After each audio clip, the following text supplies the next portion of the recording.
नमस्कार, मी Jayashree Shrikant भूपटकर. April 25च्या DFF बॅचला मी join झाले. त्यावेळेला पॉडकास्ट आणि हे सगळं ऐकून सरांचं मी जॉईन झाले. ॲक्च्युली त्याला इन्सिडेंट एक घडला की मला जून 24मध्ये ब्रेनस्ट्रोक झाला. तिथपर्यंत मी कधीही BP, डायबिटीज या काही गोळ्या घेतल्या नव्हत्या किंवा काहीही केलं नव्हतं. आणि सडन वन फाईन मॉर्निंग मला हे झालं. आणि जेव्हा मी ICUला ॲडमिट झाले त्यावेळेला मला खूप शॉक बसला की हे असं कसं झालं माझ्या बाबतीत, की मला काहीच नव्हतं आणि एकदम अचानक हे कसं झालं. डॉक्टरांनी औषधं दिली, माझी रिकव्हरी झाली. But that was a turning point for me to look after the life. तिथपर्यंत आयुष्याला खूपच लाईटली घेतलं मी.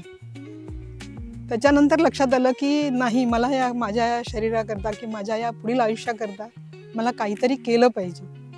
मग असं करता करता मला ते पॉडकास्ट सरांचे ऐकण्यात आले माझ्या. मग मी DFFला जॉईन झाले. DFFला जॉईन झाल्यानंतर एक गोष्ट लक्षात आली की नुसती ही ॲलोपॅथी औषधं खाऊन माझं काही होणार नाही आहे.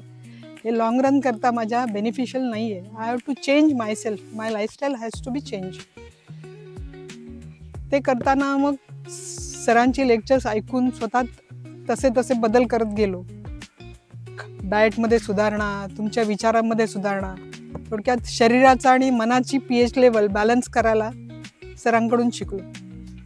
ते सुद्धा ॲक्च्युली ऑनलाईन लेक्चर्सपेक्षा मला आत्ता मी जी रिट्रीट जॉईन केलं त्यांनी खूप फरक पडला. म्हणजे माझ्या ज्ञानात भर पडली की मला काही कन्सेप्ट्सची क्लॅरिटी पाहिजे होती, ती मला छान मिळाली.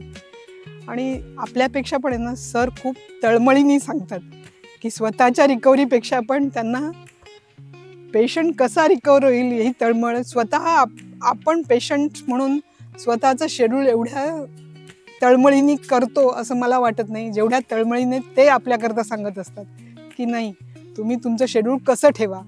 प्रत्येक गोष्ट जसं लहान मुलाला समजावून सांगते आई, त्याप्रमाणे ते सांगत असतात. आणि हे सगळं DFFचं शेड्यूल फॉलो करून माझं जवळजवळ 8 ते 10 किलो वजन माझं कमी झालं. त्याच्यानंतर माझी थायरॉईडची जी गोळी होती ती निम्म्यावरती आली.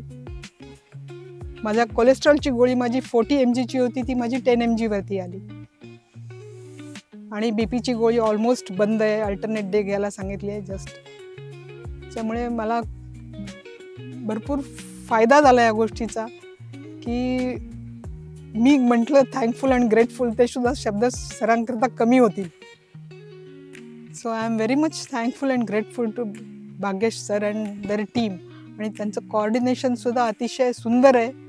सेल्फ डिसिप्लिनचं रोल मॉडेल आहे किंवा एक उत्तम उदाहरण आहे स्वतः सर म्हणून. थँक्यू. Thanks a lot.